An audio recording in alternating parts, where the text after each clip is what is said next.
வணக்கம். இன்றைக்கி நம்ம என்ன ரெசிபி பார்க்க போகிறோன்னா, முருங்கைக்கீரையும் கேவர் மாவும் வச்சு ஒரு கேழ்வரகு அடை தான் செய்ய போகிறோம். அதுக்கு நம்ம ஃபஸ்ட்டு முருங்கைக்கீரையை நல்லா குச்சி அந்த கோம்புலாம் இல்லாமல் நல்லா ஃப்ரெஷ்ஷான முருங்கைக்கீரையாக பறித்து நம்ம அதை க்ளீன் பண்ணி எடுத்துக்கணும். நல்லா தண்ணி ஊற்றி கழுவி இந்த மாதிரி எடுத்து வச்சுக்கோங்க. நம்ம ஒரு வாணல் எடுத்து ஒரு 3 ஸ்பூன் எண்ணெய் போட்டுட்டு, எண்ணெய் நல்லா சூடான உடனே ஃபஸ்ட்டு நம்ம ஊறுகாய் மிளகாவை நல்லா இந்த மாதிரி பொடியாக கட் பண்ணி எடுத்து அதில் போட்டுக்கலாம். இதில் போட்டு வதக்கும் போதே நம்ம ஒரு ஸ்பூன் தாளிப்பு உளுந்து போட்டுக்கலாம். அதே மாதிரி 1 ஸ்பூன் கடலைப்பயிறு போட்டுக்கலாம். இதை போட்டு நம்ம இந்த ஊறுகாய் மிளகாவோட சேர்த்து நல்லா வறுக்கலாம். நான் ஏன் ஊறுகாய் மிளகா போடுறேன்னா, காஞ்ச மிளகா கூட போடுவாங்க. ஆனால் ஊறுகாய் மிளகா போட்டோம்னா அந்த அடையில் எடைய இந்த ஊறுகாய் மிளகா கிடைக்கிறதால நம்ம இதையும் சேர்த்து சாப்பிடும்போது உப்பும் காரமும் சேர்ந்து நல்லாயிருக்கும் அடை. இந்த ஊறுகாய் மிளகா அதனால தான் போடுறது. நான் ஒரு 8 மிளகாவை நல்லா பொடியாக கட் பண்ணி போட்டிருக்கேன். நீங்கள் உங்கள் காரத்துக்கு ஏற்ற மாதிரி போட்டுக்கோங்க. இப்போ நான் கட் பண்ணி வச்சுருக்கிற பெரிய வெங்காயத்தை போட்டுக்கிறேன். சின்ன வெங்காயம் நீங்கள் போட்டாலும் போட்டுக்கலாம். நான் ஒரு பெரிய வெங்காயத்தை இது கூட கட் பண்ணி போட்டிருக்கேன். நம்ம சாம்பாருக்கு போடுற மாதிரி போடக்கூடாது. காரக்குழம்புக்கு போடுற மாதிரி குறுக்கு வாட்டத்தில் கட் பண்ணி இது மாதிரி போட்டுக்கணும். இப்போ பாருங்கள், நல்லா வதங்கிடுச்சு. நான் இப்போ உப்பு சேர்த்துக்கிறேன். ஏற்கனவே ஊறுகாய் மிளகாவில் உப்பு இருக்குது, அதனால் திட்டமாக சேர்த்துக்கணும். நம்ம ரொம்ப சேர்த்துட்டோம்னா அப்புறம் ரொம்ப உப்பு கரிக்கிற மாதிரி ஆகிடும். அதனால் ஊறுகாய் மிளகா உப்புக்கு தகுந்த மாதிரி நீங்கள் உப்பு சேர்த்துக்கோங்க. இது நல்லா வதங்கிடுச்சு. இந்த அளவுக்கு வதங்கினதுக்கப்புறமா நம்ம கழுவி வச்சுருக்கிற முருங்கைக்கீரையை இது கூட சேர்த்துக்கலாம். இப்போ பாருங்கள், நான் ஒரு கைப்பிடியை போட்டு நல்லா வதக்கி விட்டுட்டு அதுக்கப்புறமா அடுத்த கைப்பிடி சேர்த்துப்பேன். நம்ம ஒரே டைமில் எல்லா கீரையும் வச்சோம்னா கீரை வெளியில் விழுந்துடும். அதனால தான் நான் ஒரு கைப்பிடியாக வச்சு நான் கலந்து விட்டுக்கிறேன். இப்போ பாருங்கள், 2வது கைப்பிடியும் வச்சுட்டேன். அப்புறம் மீதி இருக்கிறத நம்ம எல்லாத்தையும் இதில் போட்டுடலாம். இது நல்லா வதங்கினதுக்கப்புறம் இந்த மாதிரி ஆகிடும். நான் ஒரு 3 பேருக்கு தான் அடை போடுறேன்.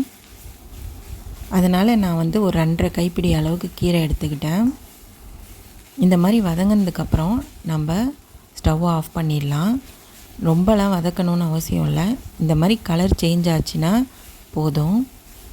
நம்ம இப்போ ஸ்டவ் ஆஃப் பண்ணிவிட்டு அதை ஆறட்டும்ன்ட்டு அப்படியே விட்டுடலாம். இது ஆறட்டும். இப்போ இது நல்லா ஆறிடுச்சு. நான் கேவர் மாவு இந்த கப்பால் 2 கப்பு எடுத்துக்கிறேன். 2 கப்பு கேவர் மாவு நல்லா ஜலிச்சு அதை க்ளீன் பண்ணிவிட்டு எடுத்து இந்த மாதிரி 2 கப்பு போட்டுக்கிறேன். இது ஆறுனதால் நம்ம இதிலே பிசைஞ்சிக்கலாம். வேறு ஒரு பாத்திரத்தில் மாற்றணும்னு அவசியம் இல்லை. இந்த மாதிரி ஃபஸ்ட்டு கரண்டியால் மிக்ஸ் பண்ணி விட்டுட்டு நல்லா கை பொறுக்கிற அளவுக்கு கொஞ்சம் சூடு இருக்கும்போது நம்ம கையால் பிசைஞ்சிக்கலாம். இது ஆறுனதுக்கப்புறமா நம்ம இந்த ஸ்பூனில் இருக்கிறதெல்லாம் நல்லா தள்ளி விட்டுட்டு கொஞ்சம் கொஞ்சமாக தண்ணி தெளித்து நம்ம மாவையும் முருங்கீரையும் சேர்த்து பிசையணும். அழுத்தி பிசையக்கூடாது, சும்மா மெழுக்காக பிசைஞ்சால் போதும். இந்த மாதிரி பிசைஞ்சிட்டு நம்ம அடையை தட்டுறதுக்கு ஆரம்பிக்கலாம். இந்த மாவு பிசைஞ்சு முடித்த உடனே நம்ம வாயில் கொஞ்சம் போட்டு பார்த்தோம்னா உப்பு போதுமா என்னன்றது தெரிஞ்சுக்கலாம். உப்பு பத்தலைன்னா இந்த ஸ்டேஜில் நம்ம ஆட் பண்ணிக்கலாம். ஒன்றும் தப்பு இல்லை. கொஞ்சம் கொஞ்சமாக தண்ணி சேர்த்து ஆட் பண்ணோம்னா தான் மாவு அந்த அடை தட்டுற பதத்துக்கு கிடைக்கும் நம்மளுக்கு. இல்லைன்னா ரொம்ப தண்ணியாக போயிடுச்சுன்னா அடை தட்ட முடியாது.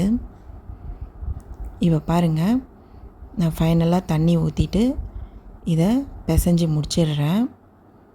நம்ம நல்லா பிசைஞ்சு முடித்த உடனே இது நல்லா இணைஞ்சி கேவுர் மாவோட முருங்கைக்கீரை நல்லாயிருக்கும்.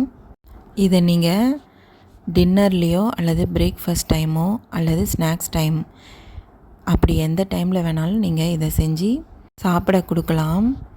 இது ரொம்ப ஹெல்த்தியான ரெசிபி. அதனால் நீங்கள் அட்லீஸ்ட் 2 வாரத்துக்கு ஒரு தடவை கம்பல்சரி செஞ்சு கொடுங்க. இதில் நிறைய கால்சியம் சத்து இருக்குது.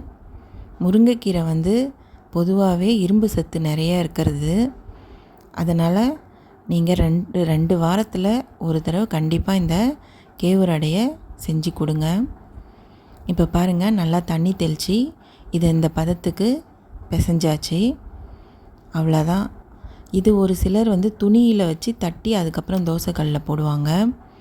நான் என்ன பண்ணுவேன், கல்லை சூடு ஏறினதுக்கப்புறம் இந்த மாதிரி உருண்டைகளாக கையால் உருட்டிட்டு அப்படியே தோசைக்கல்லில் ஸ்ட்ரெயிட்டாக நான் தட்ட ஆரம்பிச்சிடுவேன். எனக்கு துணியில் தட்டுறதை விட இப்படி தட்டுறது தான் எனக்கு ஈஸியாக இருக்கும். உங்களுக்கு கல் சூடு பொறுக்கலை கை அப்படின்னா நீங்கள் துணியில் தட்டிட்டு அப்புறமா கல்லில் போட்டுக்கோங்க.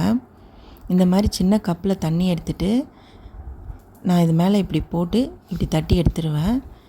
தண்ணியை தெளித்து நம்ம கொஞ்சமாக தட்டினோம்னா இது நல்லா எக்ஸ்பேண்ட் ஆகும்.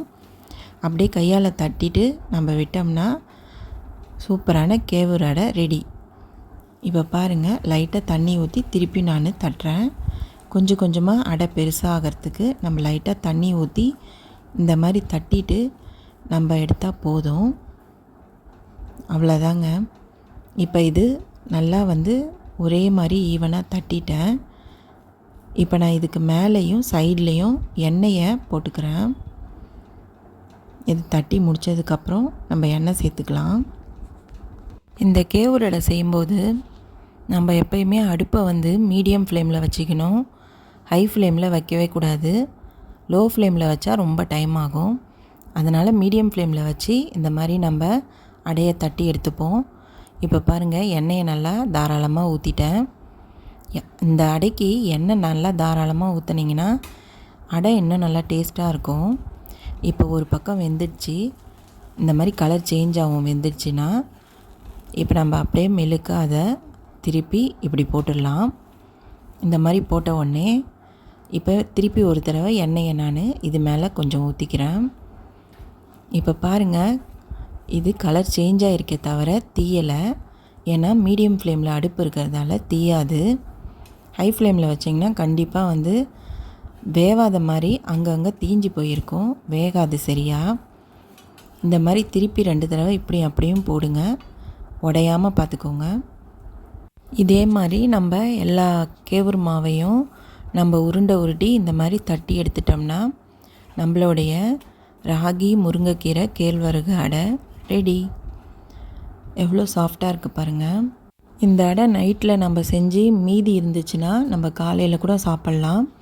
அதுக்கு வீணாகவே போகாது. நல்லா கையால் அழுத்தி பார்த்தோம்னா வெந்துட்டது தெரியும். அந்த டைமில் நம்ம எடுத்துடலாம்.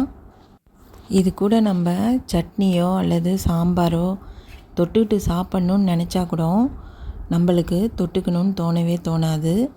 ஏன்னா இதில் இருக்கிற கீரை, வெங்காயம், அப்புறம் ஊறுகாய் மிளகா, இடையில கிடைக்கிற பயிர், இதெல்லாம் நம்மளுக்கு அதுவே ஃபுல்லாக இருக்கும் சாப்பிட்றதுக்கு. அதனால் நம்மளுக்கு தொட்டுக்க சாப்பிட்ணுன்னு தோணாது. இப்போ பாருங்கள், அடை ரெடி ஆகிடுச்சி. இந்த அடையை 1 இல்லைன்னா 2 தான் சாப்பிட முடியும். அதுக்கு மேலே சாப்பிட்றது ரொம்ப கஷ்டம். இப்போ பாருங்கள், இது கூட நாட்டு சர்க்கரை வச்சுட்டேன் வேணும்னா சாப்பிட்றதுக்கு.